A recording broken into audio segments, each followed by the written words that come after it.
Saint. I'm Melissa Bell. And I'm Allison Kane. Tell me about it. I have an interesting story of someone that I know recently quit a job. Okay. They had just started it. Okay. It happens. A few weeks prior to the quitting. But she became super frustrated because she was ready to jump in, had experience, wanted to get in there, make some money, get busy, start working. And the training kept dragging out the training. Like over weeks, this kind of training, now that kind of training, then this kind of test, now a little more training. And it's like, it's just not that deep. I mean, this wasn't nuclear science, right? Is what I'm saying. At some point, you just need to get to work. Like, yes. Just go check it out. See if it works. And what doesn't work, fix it then. Yeah, it felt a little unusual. So, my niece, I don't think she'd mind if I said this, but she doesn't listen, so it doesn't matter. She is working at a restaurant. Yes. And that's what this was. This restaurant has servers and then server assists. And the server assist has to go through weeks of training where they get paid minimum wage, if that. Yes. And then they start getting a little bit of tips from the servers. And then they're promoting her to server. So now she has to go through more weeks at minimum wage. Listen here. It's the same daggone thing. I know. Okay? Suck it up, Carrabba's. It is not that deep. It's just pasta and wine. All right? I know. It is the craziest thing. And now, like, don't you need people to stay and work? This is why people aren't sticking around, dude. Yeah. Facts. Relax. Sounds like we could start a petition. So, sorry about that. I didn't think I was going to get so excited. Oh, well, yeah, you felt very passionate about it. I mean, I was a server forever. Back in my day, you get 3 days of training and then you're on your own, and then you girl. go for it. Sink right? or swim, baby. That's right. Learn on the job training. Well, that ties into, I thought we'd talk about training versus punishment today. I ran across these verses in Hebrews 12 again. In the Message translation, of course. Of course. Because it always just like gives us fresh twist. But it was talking about God's discipline versus training. And it says, my dear child, don't shrug off God's discipline. Don't be crushed by it either. It's the child he loves that he disciplines. The child he embraces, he also corrects. And then God is educating you. That's why you must never drop out. He's treating you as dear children. The trouble you're in isn't punishment. It's training. And then there's like a few more verses and it ends with saying, but God is doing what is best for us, training us to live God's holy best. And at the time, it's not much fun. It always feels like it's going against the grain, but later, of course, it pays off big time. For it's the well-trained who find themselves mature in their relationship with God. And I would add, the relationship with God is where the peace comes from. Mm-hmm. It's with more maturity in Christ and faith that you suddenly get peace. Yeah, that stuff that Christians always talk about, the peace that surpasses all understanding, joy in the trials, like all trust in the craziest of circumstances. Yeah. Like that's where that's where all those things occur. That's where you get all that stuff. I just got super cynical when you were saying that, though, because I was just picturing the people that say those things, and I feel like they might just say it and not live it. Oh, well, there's always some of that. Some. And I think sometimes as well, people think that they are there because that's as far as they've gotten. And then if they continue to grow, I mean, there are times I look back, even 2 years ago, and I'm like, wow, look how much I've grown. But I haven't stopped working. But at that time, I was like, wow, look how much I've grown. That is so funny and so true. Yeah. I mean, and so sometimes it's not even about them being fake. It's just that that's what they know. That's what we know. And you don't know what you don't know, as my dad would say. Exactly. But we can't ever stop because we're never there. And that's the important thing. Which is why you always have to be in your Bible. You always have to spend time with God until the day that you get to go hang out with him up in heaven, right? Absolutely. I mean, this is like, I don't even know how many times I've read these verses in Hebrews 12, right? And these are some verses that we hear a lot over and over in sermons and devotionals and all kinds of things, Bible studies. but it hits in a different way depending on where you are. Right. And this time, what really stuck in my heart was, let me define the difference between punishment and training. Uh-oh, girl got out her dictionary, huh? Girlfriend did. It's been a while, so let it rip. Well, punishment is a penalty inflicted on someone for the purpose of reformation and the prevention of further unacceptable behavior. It's pain and suffering inflicted on someone because of a crime or offense. And that really struck me, because God doesn't do that to us. He did it for us through Jesus. And that really slapped me in the face. However, yes, there are natural consequences. Absolutely. That are painful and suck. Yes. But those are natural consequences. That's what you get, man. Yeah. That wasn't God doing that. Exactly. That's right. That's not God punishing. That's you having the ramifications of a really bad decision. Very different, my friends. Very different. And then there's the training. This training word, I mean, this also hit in a really cool way. Activity that leads to skilled behavior.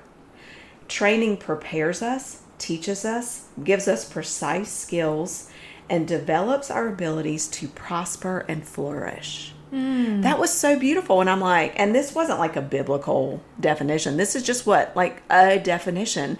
And that is what God's training does. It helps us to prosper, not monetarily. That's what the world would think. But prosper us and to help us flourish in the gifts He's given us. Yes. In the blessings He's bestowed upon us, in the relationships, that sort of thing. And that is beautiful. And so, when we're going through the trials that feel like punishment. Right. When really it's training. I mean, many times we are just spending the days of that enduring and not embracing. Oh, without a joyful heart. Yes. Which is where, is that 2 Thessalonians 5:18? I don't know. And everything with prayer and petition and thanksgiving. And Thanksgiving. That's right. And that is when your habits come into play. Meaning, if you have the habit every morning, if you've created this habit every morning to get up and spend time with God, or you've created the habit of every morning to walk out and see God in the world, or you've created the habit to pray to God with thanksgiving, that's what you do when life sucks, right? You just go to your habits. That's right. And so creating these healthy, life-nurturing, faith-building habits is so important. Right. It's not whiskey, Netflix, and Amazon. I mean, sometimes. Every now and then we fall into the pit. About last night. I think all of that happened. That's so funny. I love it. So cold out. Truth be told, I knew nothing about her evening, by the way. Yes, I fall into that trap as well sometimes. No but reset, whiskey, though. right? No whiskey. Just wine. But you reset. Yes, absolutely. And I think, that's what the training does when we're taking the training for what it's meant to be, as a gift and as this activity that is helping us build our skills. And sometimes I get really tired of building my skills, and I will tell God that. Right. I'm like, really? And that's why I also pray, Lord, please, as I get through this, help me remember everything that you're teaching me so I never have to do this lesson again. Maybe we should have certain journals, like here's your patience journal. Yes. Here's your, Just review this so that you don't have to live it again. That's right. Well, and the other thing that training does, it exercises muscles that you didn't know you needed to use or that you were lacking. Mm-hmm. And training often takes us beyond what we know we're capable of. Yes, because we're learning a new skill. And it pushes our limits. Because let me tell you, if we just went off of what I thought my limits were, I don't even think I'd be sitting here. I definitely wouldn't. Yeah. So that's good the point. bright side of training that we don't often acknowledge or recognize that goes in tandem. Or even stop to reflect back on. Because it's that reflection. Yes. And that sitting with God where he reveals those things, and the journaling and the prayer walls where we are able to see, holy cow, there really is a purpose and design here that God has for me. And I really have come a long way, even on the hard days. It's so funny. You and I didn't discuss this earlier, but I was thinking, God will put little opportunities in front of you, because if he can't trust you with the little things, how can he trust you with the big things? And I remember, we've talked about this maybe before, a long time ago, Texas was my awakening time, right? Yes. And I remember I walked the neighborhood. I've always been a walker. Walking the neighborhood, and this old lady comes out to check her mail, and it was late at night, and I'm wearing sweats, all dark, of course. And God says, turn around and go back and talk to her.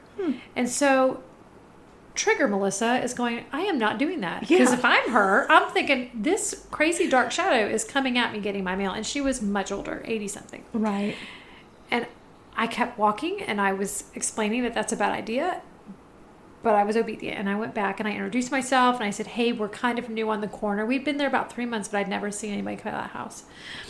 And she said, that was so nice of you to stop. I don't know any of my neighbors. My family lives far away. I said, here's my number if anything comes up, because her son lived about 45 minutes away. You know, if you're an elderly person and your water pipe breaks, my husband is in construction. He's 2 doors down.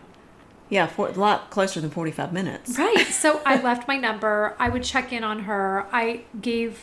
Said, please give your number to your family as well. Well, that little bit of obedience showed God that I would really do crazy things that made no sense. Right? Aww. She ended up coming to our house for turquoise table events and sitting at our table. Oh my gosh. And her daughter-in-law came, and we met, and we never had to help her, but just to know that someone is there on the block. And cared. And really, it's just about following through. And that's the training. That's right. So that the next thing is like, okay, good job. Now you get to advance. You get a promotion. Right. It's like leveling up in the game, right? But it's not a diploma. It's better than that. It's a maturation, an evolution. Yes. It's a maturing and evolving relationship with God, which, again, like you said, just continues to build that trust and peace and just for his plan, for his purpose for us. But I was also thinking there's really no free and easy way to learn. I was thinking, when you're learning, it takes a lot of effort. It's not free of pain sometimes. It's not free of effort. Sometimes it costs money. You got to buy the books. And it's never at a convenient time. It's never at a convenient time. That's right. It's going to cost you something. Yes. Even we were taking a family vacation, and our daughter was signed up for a summer school class, and she realized like a week before, she was like, oh man, my summer school class starts while we're on vacation.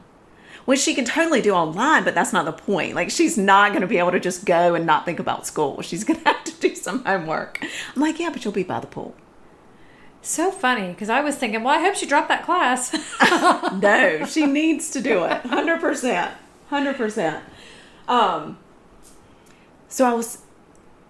My second question that came to me was, how is God training me? So now I've sort of I've read this verse, I've worked through the difference. I've sort of put punishment in its spot and given that, thanking God for the punishment that Jesus took on, so I don't have to do that. Mm-hmm. So I'm being trained. It's not always fun, but it's worth it. But how is God training me? So I wrote out, this is so crazy, I wrote out 4 people/circumstances that have been basically on the top of my prayer list. And I wrote down all the things that I'm concerned for, praying for, whatever, for that situation or that person. And I just did each one individually, and then I went back and I was like, all right, just let me see if there are any themes. Okay. In every single one, there was a theme of patience, prayer, and trusting in God's timing and plan. In every single one. Ooh. And I was like, oh boy. Oh. That's my that's where he's got me right now. That's where he is training me in this moment. Those are, we're working them out, man. Yeah. Which basically boils down to control. The bottom line is control. But I love that you're writing it down.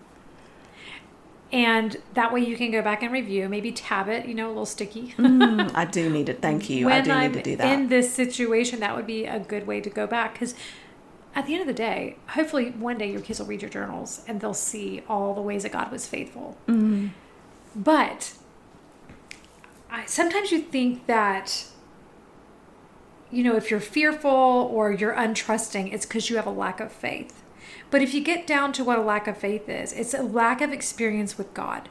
You have not experienced God in your life, or you've not acknowledged how God has shown up in your life. Right. And so That's for really me, powerful. It's like, what experiences has God already walked me through? Your faith is so strong when you don't say, well, the pastor told me, but when you say, the other day when I was with God. Right. So different. Wow, girl, that is deep. That's deep. That's deep. That is that deep. Yes, it's so true. And, taking time to reflect on that in each of these situations, it's so hard when it's people close to you and you feel so, you are not in control at all. And it's just a reminder of that in some situations. And you can't force people to change. You can't force people to do the best thing for themselves. You just have to pray that God will move, and I trust in his plan that he will move in his timing and always draw them closer to him. Yes. That's hard sometimes. One of the things that you've said a long time ago is, I hope you never know a day without God. Yes. And it's like whether you acknowledge him or not. Right. Exactly.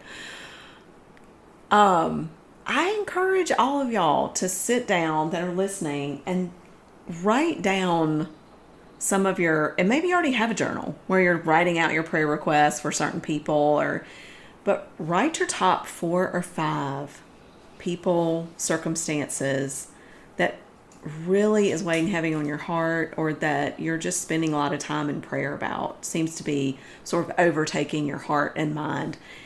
And write out what you're praying for those people, what the situations are. And go back through and see if there is a reoccurring theme throughout those. We talk about these things so much, and I think I probably thought I was good in those areas before I did this exercise. Like, I think I'm good with that right now. And you probably are good at a certain level, but now it's time to go a little deeper. We're going to just up the ante a little bit. Yes. He is gracious like that. Yeah, just like, let's hone it a little more. Mm-hmm. Here's the other thing. What if, and this is what your conversation inspired me to think about this, go back into my journal and see the places where God has shown up, and on a sticky note, write, what did that experience teach me about God? Oh, I like that. Right? And yes. Then you go back. God is faithful because. God is always near because. I am loved and cherished. How? That's what I'm going to do this week. That sounds great. Go get yourself you probably already have some sticky notes in your drawer. I think that is a great idea. So try these 2 things this week. These are really tangible things. Hey, you can do them when you're sitting on the beach, by the pool, swim team, if your kids are swim teaming it. Yeah. Maybe your kids are at camp and you have lots of free time. This is a great way to spend it. Not just getting, you can even do this while you're getting a pedicure. Oh, yeah. Yeah. So, no excuses, people. So just consider that punishment or training. I like it. Keep your eyes focused on the training, ladies. Thanks for joining us this week on The Sinner and the Saint.